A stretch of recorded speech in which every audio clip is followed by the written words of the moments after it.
leader or negotiators on that side, they might be concerned at our reliability in terms of signing an agreement if the next president could simply exit it.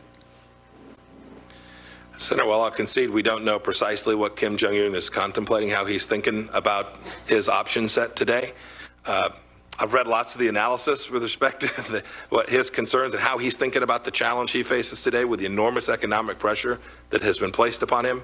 And the lists of things that he is thinking about don't involve other deals throughout history. It's not the case he's focused on.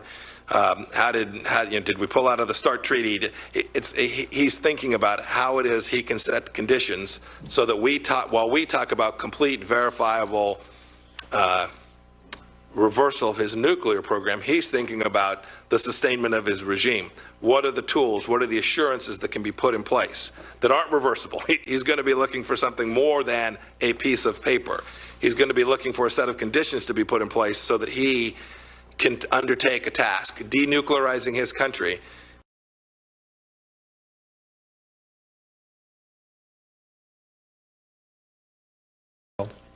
Yes, Senator, it will actually, in the first instance, depend on me and the president to get a nomination to you, and I commit to doing that post haste if I'm confirmed. Thank you.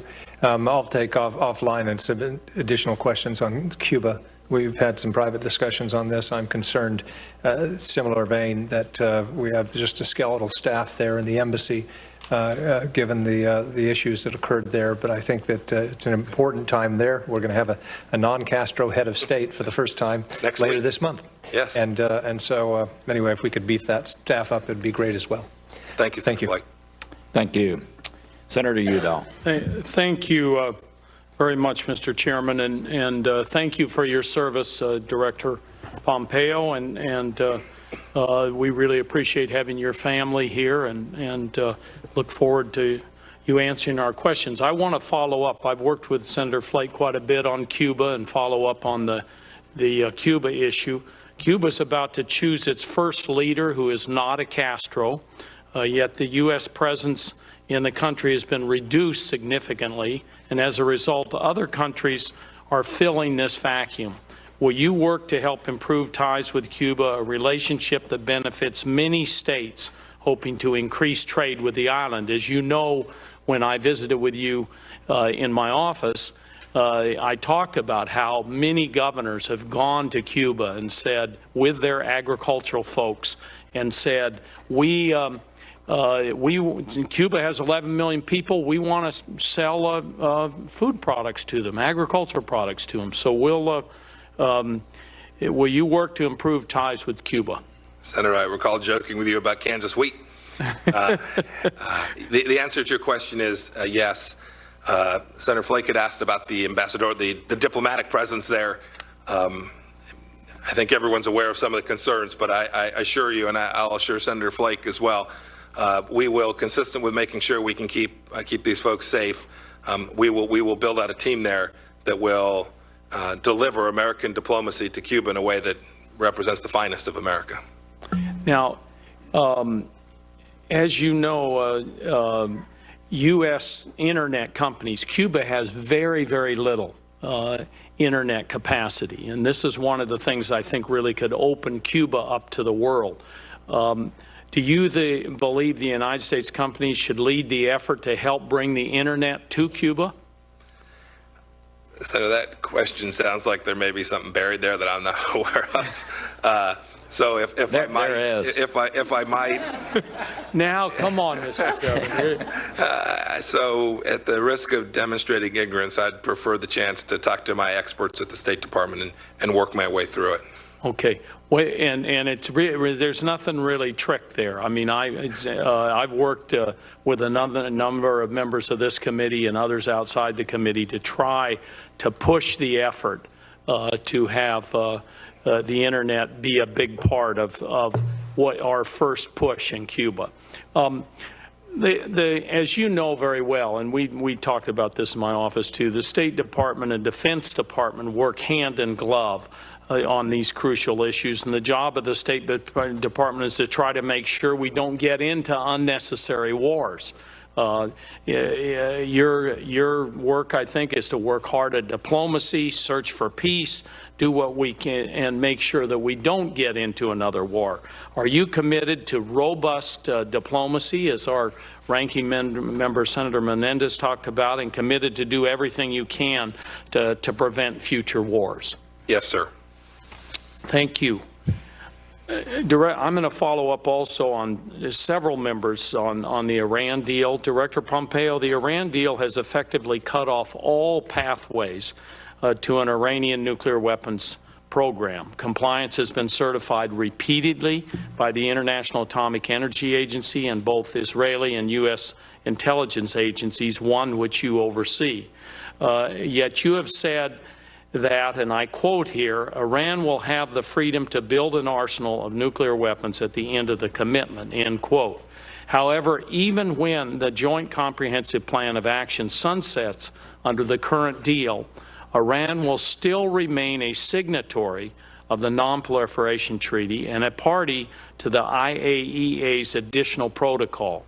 IAEA inspectors are not going anywhere, and if they did, the United States and the global community would have ample time to react to any breakout.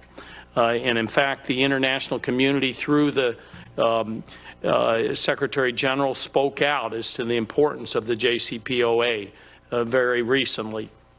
In view this position in light of your apparent support for U.S. policy of regime change in Iran, really, the contrast there really upsets me. In 2014, you said you would have preferred military strikes to the JCPOA, and I quote here, this is your quote, "It is under 2,000 sorties to destroy the Iranian nuclear capacity. This is not an insurmountable task for the coalition forces," end quote.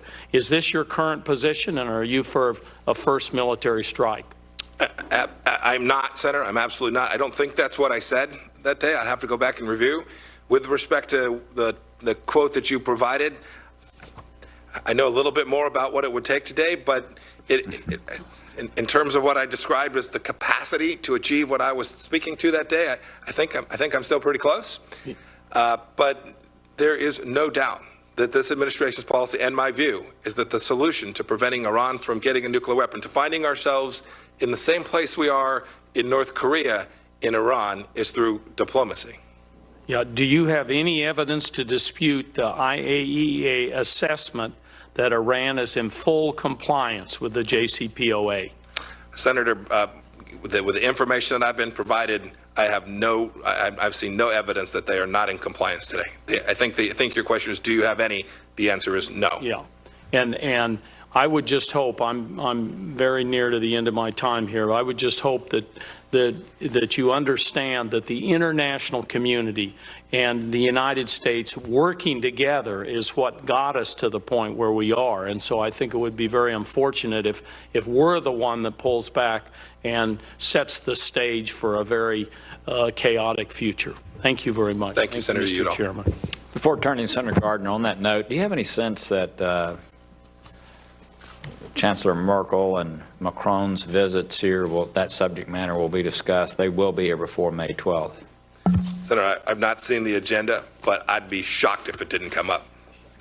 And so there's still the possibility of the three that matter coming together on a framework, and as we get closer to that time, maybe people will be a little more focused on that occurring.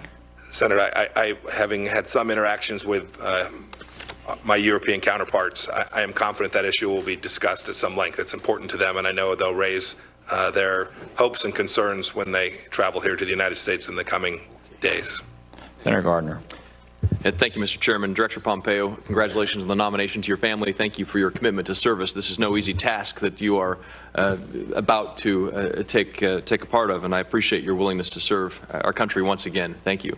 Director Pompeo and I had an incredible opportunity to serve together on the House Energy and Commerce Committee for a number of years. We were with Senator Markey. And so there are several of us on this committee, and we had the opportunity to sit next to each other to work together, and I can tell my colleagues on the committee that there is no one who came better prepared, more more understanding of the issues and always looking for a creative answer.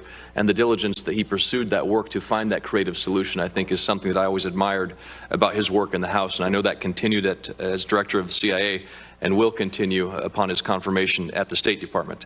I have one request, Director Pompeo, that is very important to me.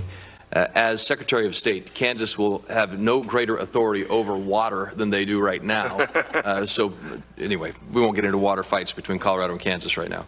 I would like to submit for the record, if I could ask consent to submit a letter written by former senior government officials with national security experience in administrations of different parties or on Capitol Hill, people including General Alexander, Michael Allen, Jeremy Bash, General McCasey, ask for the record to be submitted. Without objection. Thank you, Mr. Chairman.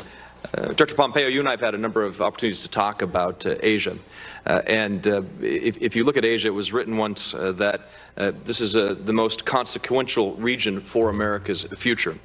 The largest armies in the world will camp in Asia. The most powerful navies in the world will gather. Over 1/2 of the world's commerce will take place. 2/3 of the world will travel. 5 of America's 7 defense treaties located in Asia. It's the region where 2 superpowers will compete to determine which world order will prevail. Director Pompeo, several of us on the committee, Senator Markey, Senator Rubio, and I are working on legislation that would help speak with one voice, the administration, Congress, when it comes to Asia, creating a reassurance initiative that will allow us to focus on 3 areas: economic matters, security matters, rule of law, democracy matters. Over the last Congress, we held a number of hearings focusing on those 3 areas. In addition, a 4th hearing that focused on this reassurance initiative and our effort to understand the future of a U.S.-China relationship, something that has at times been described as a Thucydides trap by both Graham Allison and I believe President Xi when he was here. Director Pompeo, do you believe it is important that Congress and the administration speak with one voice as it relates to Asia and our Asia policy? Senator, I do. You shared the outlines of that legislation to me. I look forward to working with you to see if we can get it right and do good for America by joining together to accomplish that. Could you share with me some of the priorities you think should be in a comprehensive Asia policy? Oh, goodness. So step one, obviously, is diplomacy, making sure that there aren't mistakes, that we don't talk past each other, we don't end up. You talked about the Thucydides trap. The ability to avoid that almost certainly depends on the capacity for the 2 nations to speak to the things that they have as their central interests, their core interests, and then those things that are of second-order importance, where cooperation will be the mark of the day. I think diplomacy leads that effort. As I think we would all agree, absent a strong America, the rest of the things pale in comparison. We've got to make sure we have robust economic growth. The underpinnings of our capacity to have the leverage to achieve good diplomatic outcomes depend on that. And so we need to be sure that America does the things it needs to do so we have not just 2018, 19, and 20, but a long-term horizon of economic prosperity. But I think you would agree with me as well that the creation of a long-term policy, a generational policy, so to speak, on Asia, an Indo-Pacific strategy is what we need, not just a 4-year, 8-year presidential term strategy. No, that's right. That's why what you describe is important, because when the questions get asked about China, we can never forget that they live in a complicated region with lots of countries with widely varying interests, and a Chinese government that is intent on expanding their capacity to have not only economic influence in those countries, but using that economic tool to achieve political influence in those countries as well. We need a thoughtful long-term strategy that prevents that from taking place. And we'll get into China a little bit more either now or during the next round of questions, but I think it's important to note that even today, China has announced live fire exercises in the Taiwan Straits. We've seen the clear militarization of the South China Sea. And these are just a few of the challenges we have that have been lingering for a number of years, but certainly increasing in their importance today. I want to shift right now, though, to North Korea. Do you agree with Secretary Mattis that North Korea is the most urgent security threat the United States faces? I do. This committee has led the efforts over the past several years to increase maximum pressure on North Korea and the Kim Jong-un regime with passage of legislation, the North Korea Sanctions Policy Enhancement Act, and also working together to assure maximum pressure is applied. Senator Markey and I have introduced legislation known as the LEAD Act, the leverage to enhance effective diplomacy, which would impose a trade embargo on Pyongyang and its enablers. Will the administration's maximum pressure and engagement policy mean a continued pursuit of third-party entities and financial institutions who engage in significant trade with Pyongyang? Yes. Will you commit to advance this LEAD Act and others like it that include mandatory sanctions against these entities? Well, I'm not familiar with the details. It's a great bill. The president has made clear the continuation of the pressure campaign is the tool that enables the opportunity to achieve a successful diplomatic outcome in North Korea. And briefly, we have about a minute left here. Can you share with me the exact goals of the presidential summit between the United States and North Korea? Yes, I believe I can. It is to develop an agreement with the North Korean leadership such that the North Korean leadership will step away from its efforts to hold America at risk with nuclear weapons, completely and verifiably. To be clear, again, the only goal the United States has as it relates to North Korea is the complete, verifiable, irreversible denuclearization of the North Korean. I want to be careful about complete. North Korea also has a significant military arsenal, one of the largest armies in the world. We need to ensure that we continue to provide a strategic deterrence framework for our allies in the region, the South Koreans, the Japanese, and others as well. But the purpose of the meeting is to address this nuclear threat to the United States. And our goal remains the complete, verifiable, irreversible denuclearization. That's what you said, right? That's correct. Thank you, Mr. Chairman. Thank you. Senator Kane. Thank you, Mr. Chair. Director Pompeo, congratulations for this nomination.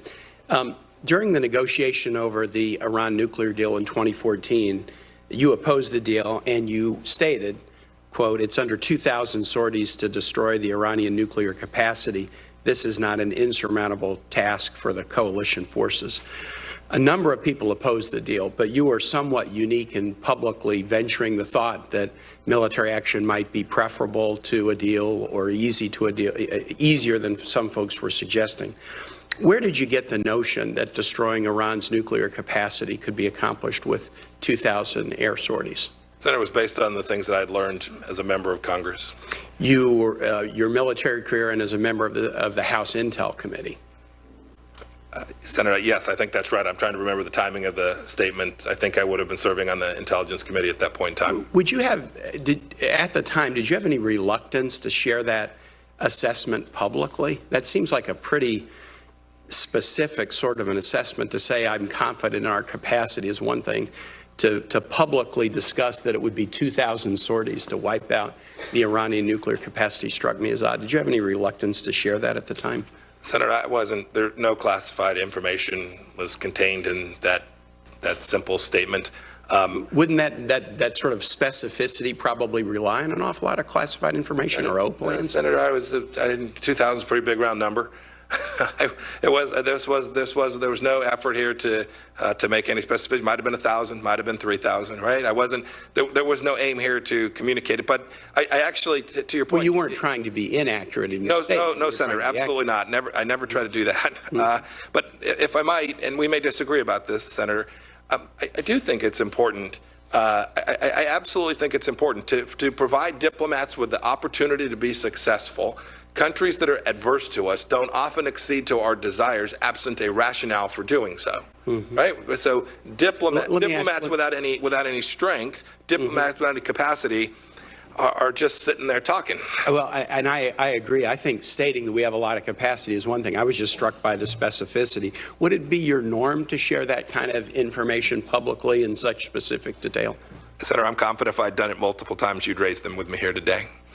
Your assessment, I wonder whether your assessment, did you assume that Iran might respond to an attack by the United States, or were you just assuming that they would do nothing? Senator, I don't know that I don't know in the context of that statement that I was thinking about. But you would agree with me that the extent of force that the U.S. would need to use to destroy Iran's nuclear capacity would depend pretty significantly on whether Iran would fight to protect against an attack on its own soil. Absolutely, Senator. And then you ventured that the attack would not be an insurmountable task for our coalition forces. And I'm curious about that, too. Most of our coalition forces in 2014 were sitting around the table with us trying to do a peaceful negotiation to end Iran's nuclear capacity. It sounds as if you had confidence that the U.S. could not do a deal and then convince coalition partners to join us in bombing Iran. I'm curious what coalition partners you were thinking about as you made that comment? Senator, I wasn't thinking of any particular coalition partners when I made that statement. Those comments, when I heard them about the relative ease of a war against Iran, reminded me of the run-up to the Iraq War. Vice President Cheney said we'd be greeted as liberators. The president said there were definitely weapons of mass destruction. Secretary Rumsfeld said the invasion would largely be self-financing and would last, quote, 5 weeks or 5 months. It certainly is not going to last any longer. Of course, we know that the cost of the United States was 4,400 soldiers dead, 500,000 Iraqis dead, a price tag now topping $3 trillion, an unprecedented turmoil in the region. And most of those facts were known at the time that you made that statement in 2014. Let me say this. I'm one of 2 senators who serve on both the Foreign Relations and the Armed Services Committees. I represent a state that's deeply committed to the nation's military mission. I have a son in the military. I honor your military service, your entire public service. I think my mission on these 2 committees is sort of 2 things: dramatically reduce the risk of unnecessary war, raise the probability that we decisively win any war that we need to be in. I also firmly believe that we shouldn't be at war without a vote of Congress. And your actions as a House member suggested that you and I probably see this somewhat the same way. In 2011, I criticized President Obama for putting us into military action against Libya without a vote, and you voted twice to oppose military action unless it was authorized by Congress. In 2014, President Obama came to this committee to ask for the military authority to strike Syria. You supported that in the House. I supported it here in the Senate. The committee supported it. Now, President Trump has ordered missile strikes fired at Syria last year. He didn't seek congressional approval. The U.S. conducted airstrikes against the Syrian military in February without congressional approval.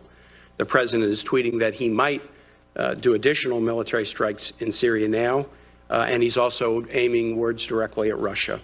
As far as I know, Syria has not declared war against the United States. Has Congress given the president specific authority to wage war against Syria? Senator, I think you and I actually do share a similar bias for the executive and legislative branches both to be involved when such momentous decisions about war are undertaken. Now that I'm in the executive branch, my views on that have not changed. And you would agree with me that waging a war requires both a domestic and an international legal justification? Yes, Senator, I would. With respect, you asked about I don't want to dodge your very specific question. You asked about Syria. For a long time, multiple administrations have found that the president has authority to act and take certain actions without first coming to Congress to seek approval, whether it was Kosovo. The list from Democrats and Republicans is long and like. Just to close, I share your view. In each case where it is where we can, America and our soldiers and sailors, airmen and Marines are better off if we have the entirety of the United States government working together and having authorized the activity. For the past year, I've been trying to secure the administration's detailed legal justification for last April's strikes on the Shayrat military base in Syria. The administration has not fully provided it. And there is reportedly a memo that is laying out a description of what the president or the administration feels are the appropriate executive powers. Would you support the release of the non-classified portion of that memo to Congress so that we can see what the president thinks his powers are and engage in a productive dialogue about that? So I learned about this memo. I think you shared it with me. I was unaware of that. I promise I'll work alongside you to do the best I can to get you that information. And if it's a classified version of it that you have a right as a member of the legislative branch to see, I'll work to get you that. And if it's an unclassified version, we'll work to achieve that as well. Excellent. Thank you. Thank you, Mr. Chair. Thank you. Before turning to Senator Young, so then specifically, a surgical strike against, let's just use the last one that occurred with 59 Tomahawk missiles. Do you believe that does require an authorization from Congress? Senator, multiple administrations have taken those kinds of activities under the president's authority. Yeah. So I was ranking member when our chairman and I in the committee wrote an authorization for the use of force against Syria that unfortunately was not used and has changed the course of history, unfortunately, and displaced millions of people and hundreds of thousands of people are dead. And not to say that that would have necessarily prevented all of that, but certainly would have changed the trajectory significantly. I agree with you, and I've shared that with the President just in the last very short period of time, that I do not believe that should he choose to take a surgical strike against Syria, that an authorization from us is necessary just based on a body of evidence that we have and the things that have occurred in the past. And I like you, oppose strongly what we did in Libya. And I think that's complicating our efforts in North Korea because of obvious reasons. So with that, Senator Young. Welcome, Mr. Director. Congratulations on your nomination. My point of emphasis as I start here won't be on trying to identify some areas of principled disagreement. I suspect if we worked hard enough, we might be able to find some of those, but I want to emphasize the importance of having a smart, experienced individual as our next Secretary of State. Based on my time serving with you in the House of Representatives, you've certainly checked those boxes. And we also need a leader who's credible, not just with our own president, but with leaders around the world. And you've also checked that box. So I want to encourage you, and I anticipate supporting you. In our March visit in our office, we spent much of our time talking about crises around the world. You'll certainly be immersed in these should you be confirmed. But we also spent a lot of time talking about communication, the level of responsiveness of the State Department. And I was quite candid with you about my unhappiness from time to time with the Department of State and the level of responsiveness I'd seen over the last year or so, though it has significantly improved. There's been an uptick in dialogue between the department and my office, and I think this committee more generally in recent months. We have an Article I responsibility, which you understand very well. This is the Committee of Jurisdiction that oversees the State Department. And I just want to get you on record here. You indicated in your prepared statement that you were prepared to pick up our calls on the first ring. I think that's exactly the sort of message that you ought to be sending. So to be clear, do you commit to ensure that the Department of State provides timely and responsive answers to me and my office? Senator, as a CI director, I adopted the Leon Panetta model, which was more time, more cups of coffee, have real interactions, whether you agree or disagree with a particular member, to do that and to provide the committee the documents to which they are duly entitled as elected officials. I'll promise to do that for you. That's refreshing. Thank you. Mr. Director, do you agree that the U.S. national security, our national security depends in large measure on a vibrant and growing economy? I do. In your prepared testimony, you mentioned China's systematic policies of stealing our intellectual property, of forced technology transfer, and associated activities.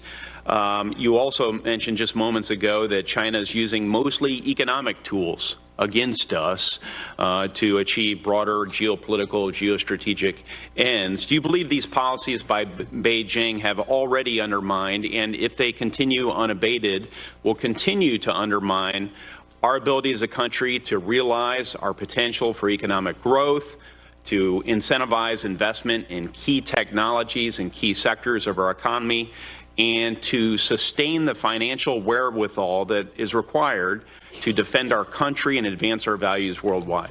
Yes, Senator, I do. I think those risks are real. I think they're on us today. That is, I think we're in the midst of that. This is not some future risk that's presented to the country. I think we have to confront it today. Most directly on point is the enormous amount of intellectual property that has left the hands, sometimes taken, sometimes coerced out of the hands of U.S. companies. The imagination and creativity of the American workforce has delivered it, and the Chinese have taken it away from us. We have to develop a robust set of tools. CFIUS is here, domestic. There's a bunch of tools that we need, and to do that well, such that we can prevent that from continuing to happen in the future. Well, relatedly, earlier you spoke of the need for, my words, a China strategy.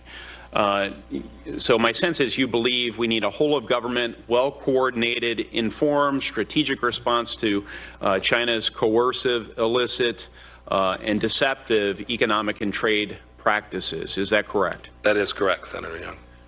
Well, I do too.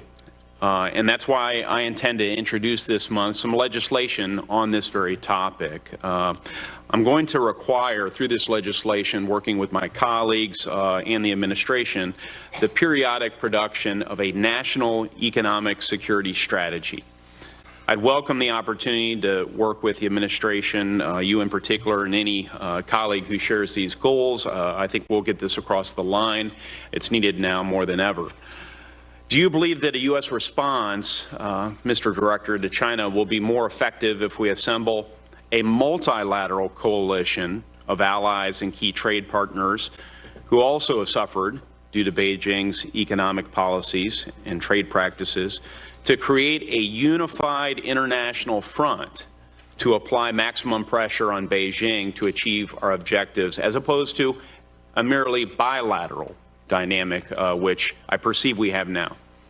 I agree with that. I mean, conceptually, if we can get the countries of Southeast Asia, more broadly in Asia, and others to jointly set up a framework that achieves what it is that you've described as our objective, we are far more likely to achieve most or all of it. Mr. Director, given the challenges we confront with Russia, Iran, North Korea, China, and beyond, do you believe our nation's need for effective diplomacy will decrease in the coming year or two? Senator, it seems unimaginable, but if I'm good enough, right? If we can, I am hopeful that we can begin to take some of these challenges away. I was mindful. I had all the former CIA directors in, nearly all of them attended, and to a person, they'd been there, some of them 20 and 25 years ago. They said, "Mike, the stack has only gotten longer. We haven't pulled one of these problem sets from the pile, and we need to do that. We need to start to solve some of these."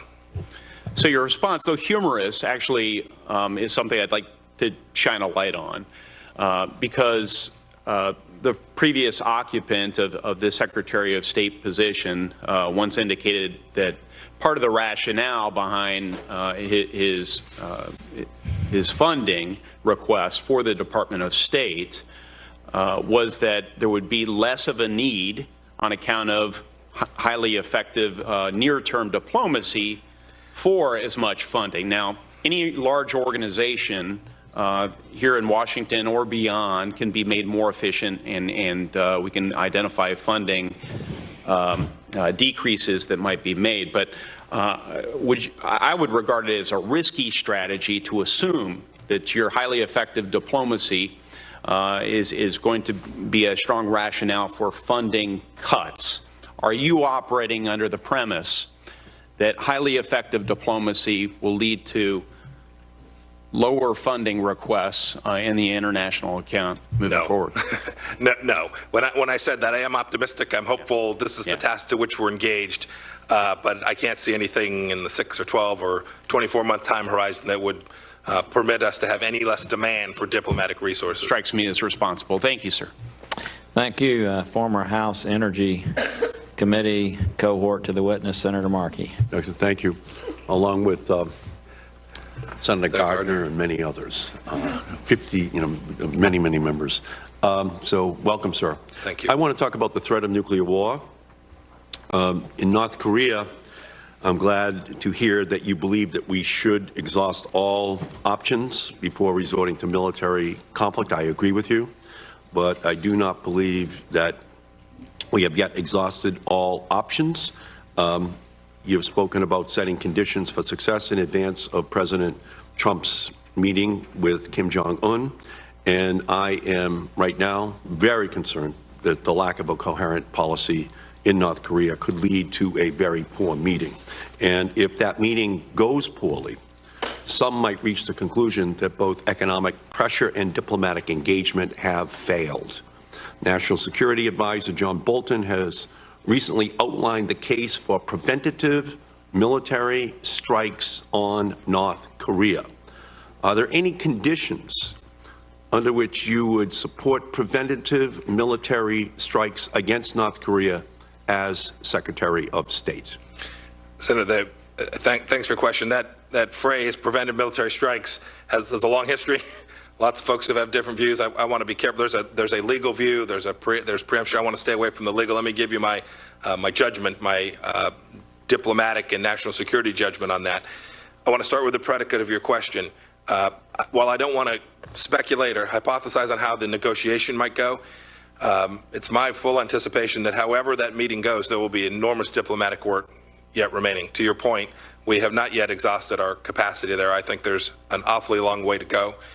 The president has made clear, and I agree with him, that there may come that day. There may come the day when we see an arsenal of nuclear weapons capable of striking the United States of America. The president has made clear his intention to prevent that from happening. And to the extent that diplomatic tools and other tools that America has as its foreign policy power are unsuccessful, I know that Secretary Mattis has been directed to present to the president a set of options that will achieve the president's objective. Right. Secretary Mattis has said that we're never out of diplomatic options. And let me get your response to this, because there are going to be some who make that recommendation, that we've tried our diplomatic and economic sanctions, and Kim was absolutely unresponsive in this meeting with the president. Let me remind you that the Pentagon has stated that, quote, the only way to locate and destroy with complete certainty all components of North Korea's nuclear weapons programs would be through a ground invasion. And as you know, projections for a conventional war on the peninsula estimate that between 30,000 and 300,000 U.S. personnel could die in the first days of a conflict. You're a military man. You understand this. Is there any circumstance under which you would concur with John Bolton that with the exhaustion of economic sanctions from his perspective, that a ground invasion of North Korea would be necessary in order to rid that country of its nuclear weapons program? Senator, I suppose I could hypothesize such situations, so I'll answer your question is, could I imagine one? Yes. Yes, Senator, I could. I mean, I suppose it's possible that we would get to the condition where, and I think there'd be wide consensus on this panel, where Kim Jong-un was directly threatening and we had information about his activities. Yes, I can imagine times when America would need to take a response that moved past diplomacy. Yeah. Well, I would say to you, that the consequences of the United States initiating an attack against North Korea would be catastrophic. Senator, I agree with that. If we had not been attacked, and that's what concerns me about John Bolton, and I think the American people will want reassurances, from you, that you would not consider such an action, because ultimately he already has nuclear weapons, and it would be catastrophic almost immediately if we decided to make a first strike against him. So I don't feel comfortable with you not taking that off the table, but I'd like to move on to Saudi Arabia and the 1-2-3 agreement that's being negotiated with them. And again, I'm going to quote Mr. Bolton, that civil nuclear cooperation, or 1-2-3 agreements between the U.S. and other countries, must include the gold standard, a commitment to forego any uranium enrichment or spent fuel reprocessing, two technologies critical to the development of nuclear weapons. Do you believe that any agreement that we negotiate with Saudi Arabia should, in fact, have a gold standard? Senator, yes. One of my critiques of the arrangement we reached with Iran was it was insufficiently close to such a standard. So you support the gold standard? I do.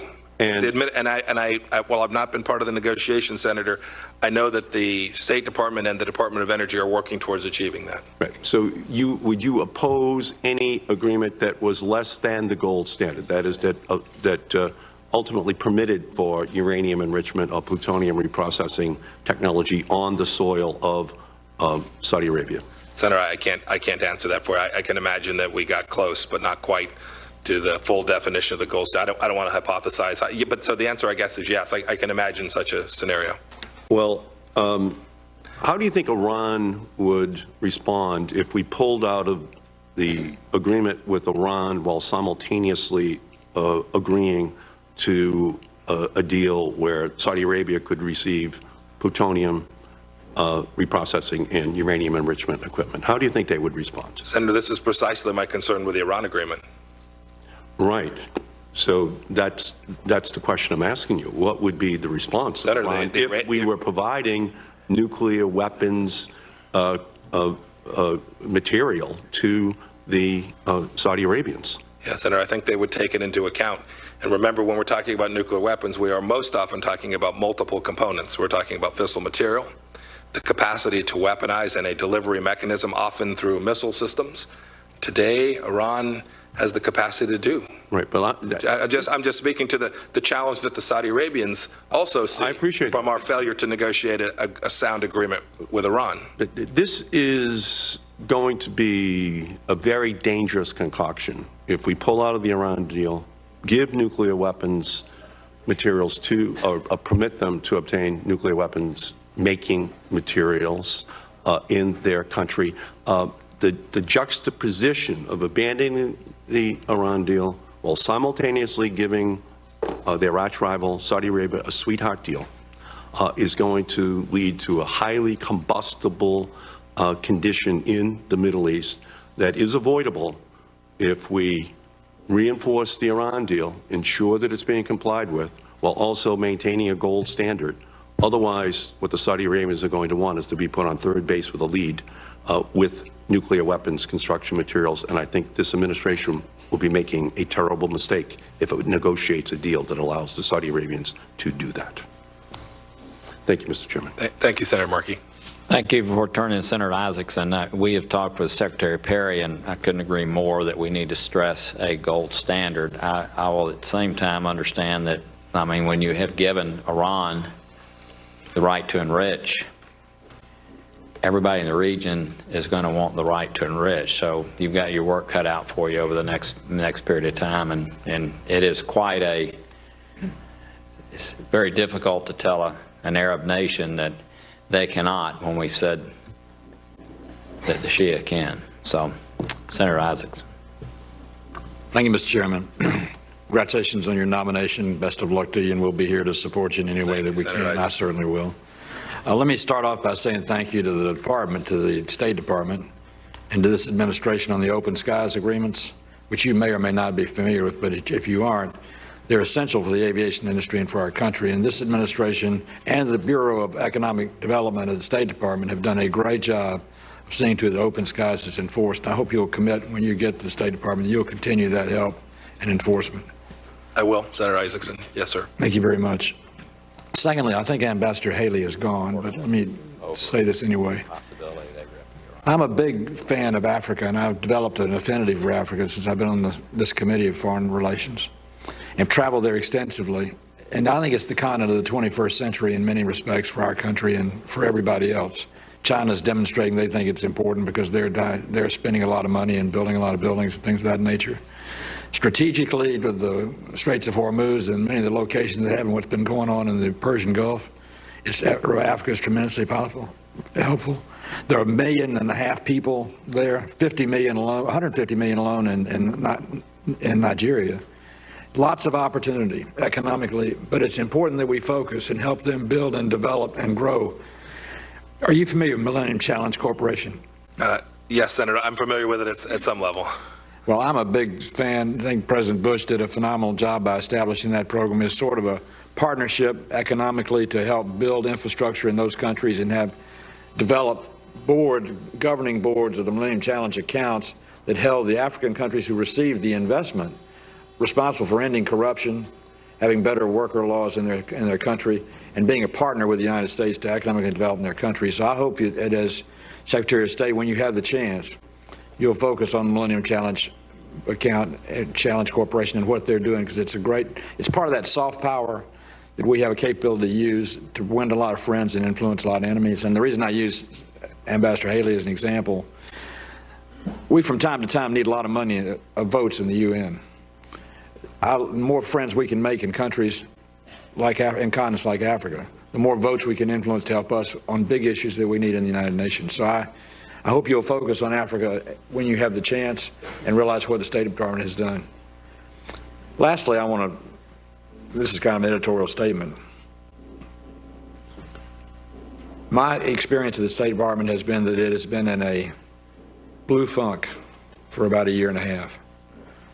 And one of the things, and I told you this when you came to my office, I thought there was a real need for a perk, for an adjustment, and for an attitude improvement in the State Department. I think you afford the opportunity to be that catalyst of the department.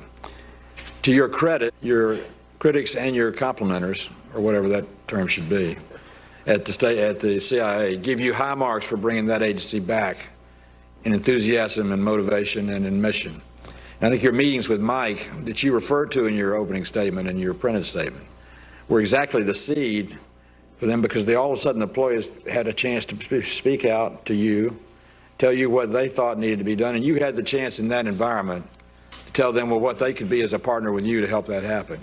And as I understand it, and I'm not shilling for anyone, but as I understand it, the attitudes of the State Department are the best that they've probably ever been, that the unity there is strong, and the understanding of the mission of the rank and file employees is great. So I want to challenge you to replicate where possible in the State Department that same energy and fire that you have at the CIA, because the State Department needs it desperately. And the State Department is our hope for peaceful settlements of difficult problems and putting our best foot forward early so we don't have to put our biggest foot forward late. And if you can do that and accomplish what you did at the CIA, at the State Department, you'll be a great secretary. Would you commit to trying to replicate what you've done there already? And please feel free to brag about yourself. Senator, I will. I'll actually do just the opposite of that. What you described took place because of the talented officers, the expertise, the professionals at the Central Intelligence Agency. That is, I had enormous human capital with which to build a team. And I know the State Department's the same way. I know that the local employees, the civil service, the foreign service officers have that same esprit, that same desire for mission and to be relevant and to be important and to do the. If you sign up to be a foreign service officer, if you decide to devote your life to that, you have a special commitment. And my task, if I'm confirmed, will be to free them up to go do the great work that they signed up to do when they came aboard at the State Department. I'll work at that every day. Well, you just demonstrated by giving the credit to the employees of the CIA exactly why you were such a popular director there, and I'm sure will continue at the State Department. Thank you, Mr. Chairman. Thank you. Thank you very much. Senator Booker. Thank you, Mr. Chairman, and thank you, Mr. Pompeo. I do want to just say again, I appreciate you coming by and showing me the respect and deference to give me some time yesterday so we can talk in private. You're most welcome. I want to pick up on one of the themes we talked at length about, and that involves many of your past statements concerning Muslim Americans. And perhaps I just want to start with some of your language. In a speech, you talked about folks who worshipped other gods and called it multiculturalism. You sort of mourn that we live in a country where that happens. Do you have any views that the Muslim faith or people who believe in worshiping quote unquote other gods, is that just something negative in our country? No, Senator. You can look at my record. You don't have to take my word for it here today. My record is exquisite with respect to treating people of each and every faith with the dignity they deserve, to protect their right to practice their religion or no religion, for that matter, in the way that they want to. I've done that when I ran Thayer Aerospace and Century International. And Mr., my time is limited, so if I can follow up. But it's important because I've heard these critiques, and you raised it yesterday. I've worked closely with Muslim leaders, with Muslim countries. The CIA has saved countless, thousands of Muslim lives during my 15 months. This is at the core of who I am, Senator Booker, and I promise you that I will treat persons of each faith or no faith with the dignity and respect that they deserve. Your words right now are really encouraging. Words do matter. It's not just actions. In a nation of bigotry, where you see too much bigotry and hatred, you and I both know words matter. So I do understand your actions and I will stipulate to the actions you just said, but I really want to get to the bottom of people who are going to be reading your past statements and give you a chance to further explain them. And I would like to go back to what we talked about, you and I, about this idea, and I'm quoting you, that a special obligation falls on Muslims in regards to terrorist attacks in our country. And you said something very dramatic, and I know you know this. You said that people who are silent are complicit in those terrorist attacks. Do you think that Muslim Americans in this country who serve in our military, who serve in the State Department, their failure to speak up, are they complicit in terrorist attacks? Senator, each and every human, not just Americans, each and every human being has an obligation to push back against this extremist use of violence from whatever faith. So you don't create a special class of people in this country based upon their religion that have a special obligation, as you said, to condemn terrorist attacks? No, Senator. Having said that, I had a chance to talk about this yesterday. I'm not sure we ended up completely agreeing, but perhaps we did. I also do believe this firmly, that for certain places, for certain forms of violence, there are certain who are better positioned, folks who are more credible, more trustworthy, have a more shared experience. And so when it comes to making sure that we don't have terrorists brewing in places where Muslims congregate, there's a special place, right? They have an opportunity. It's more than a duty, more than a requirement. It's an opportunity, right, to be treated as, when someone from another faith says it can get characterized. So if I can go on, because I have some more questions. So you think that Muslims in America who are in positions of leadership have a different category of obligation because of their religion? That's what I'm hearing you saying. I don't see it. It's not an obligation. It's an opportunity. Okay, so Senator, it's interesting because I would agree with you that silence in the face of injustice, we've seen this in the Holocaust, we've seen this in the Civil Rights Movement. I do agree with you that silence in the face of injustice lends strength to that injustice. I do have a problem, though, when you start dicing up American people and saying certain Americans, I don't care if it's Kareem Abdul-Jabbar or Muslims that serve on my staff, that they're in positions of leadership that suddenly have a special obligation. I do believe, though, all of us, when this comes to violent actions or even violent words, have an obligation. And so I'm wondering, sir, do you know Frank Gaffney? yes, I do. And you've been on his show dozens of times. I was on his show some, yes, Senator. I have here over 20 times, and he has talked about Muslims should be, who abide by the adherence of their faith should be considered, should be tried for acts of sedition and should be prosecuted. Did you remain silent when you were on his show? Did you ever question? Because I have a lot of his statements here. Mm-hmm. Did you remain silent on the, and he's, from my notes, at least you're a friend of his. Were you silent in your position of authority against these words that are violative of the American Constitution? Were you silent with him? Senator, my record on this is unambiguous. Sir, if that's your response, you did not say anything to call out his remarks. What about Bridget Gabriel? Do you know her? I do. Someone who runs an organization that has been considered a hate group by the Anti-Defamation League and the Southern Poverty Law Center. Were you silent? Did you ever call her out on her remarks that are hateful or bigoted? Senator, I've spoken to a number of groups, and I believe my record with respect to tolerance and the equal treatment of people, I think you never. Yes or no? Did you ever call her out? Senator, I couldn't tell you. I don't recall each statement I've made over 54 years. Okay. Well, I believe the special obligation that you talk about for Americans to condemn things that are attacking our Constitution, our ideals, would obligate you in your own definition to speak out. When it comes to Senator, if I might, I have called out. We had a terrible fellow in Kansas named Fred Phelps. Sir, I have a minute left. I called him out. I have a minute left because I do want to give you a chance to speak about your comments on gay and lesbians. You said in a speech that mourning an America that endorses perversion and calls it an alternative lifestyle, those are your words, is being gay a perversion?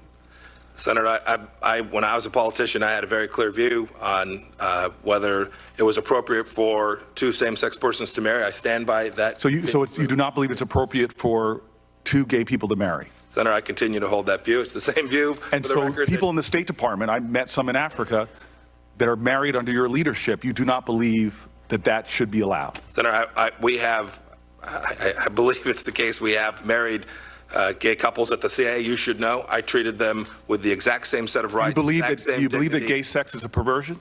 Yes or no? Senator, if I can, if you Yes or no, give me a sir? moment- if Do you'll you just believe give me that a gay moment. sex is a perversion? Because that's what you said here Senator, in one of your speeches. Yes or no? Do you believe gay sex is a perversion? Senator, I'm going to give you the same answer I just gave you previously. My respect for every individual, regardless of their sexual orientation, is the same. So I will And it will conclude be by so saying, if I'm confirmed. I will conclude by saying, sir, you're going to be Secretary of State of the United States at a time that we have an increase in hate speech and hate actions against Jewish Americans, Muslim Americans, Indian Americans. Hate acts are on the increase in our nation. You're going to be representing this country and their values abroad in nations where gay individuals are under untold persecution, untold violence. Your views do matter. You're going to be dealing with Muslim states and on Muslim issues. And I do not necessarily concur that you are put forward the values of our nation when you can't even, when you believe that there are people in our country that are perverse, and where you think that you create different categories of Americans and their obligations when it comes to condemning of violence. So I'll have another round, but thank you. Thank you. Senator Portman. Senator Paul, thank you, sir. Thank you. Thanks for your testimony, and thanks for going through this grueling enterprise and your willingness to serve the country. You discussed with Senator Kaine a little bit about whether or not the president has the authority to bomb Assad's forces or installations in Syria, and you mentioned historically, well, we've done it in the past. I don't think that's a complete enough answer. I mean, my question would be, do you think it's constitutional? Does the president have the constitutional authority to bomb Assad's forces? Does he have the authority, absent congressional action, to bomb Assad's forces or installations? Senator, as I think I said to Senator Kaine, I'm happy to repeat my view on this. Those decisions are weighty. Every place we can, we should work alongside Congress to get that. But yes, I believe the president has the domestic authority to do that. I don't think that has been disputed by Republicans or Democrats throughout an extended period of time.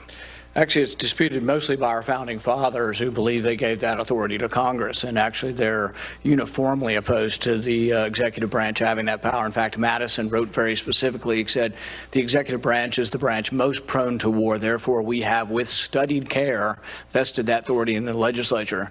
So the fact that we have in the past done this doesn't make it constitutional, and I would say that I take objection to the idea that the president can go to war when he wants, where he wants.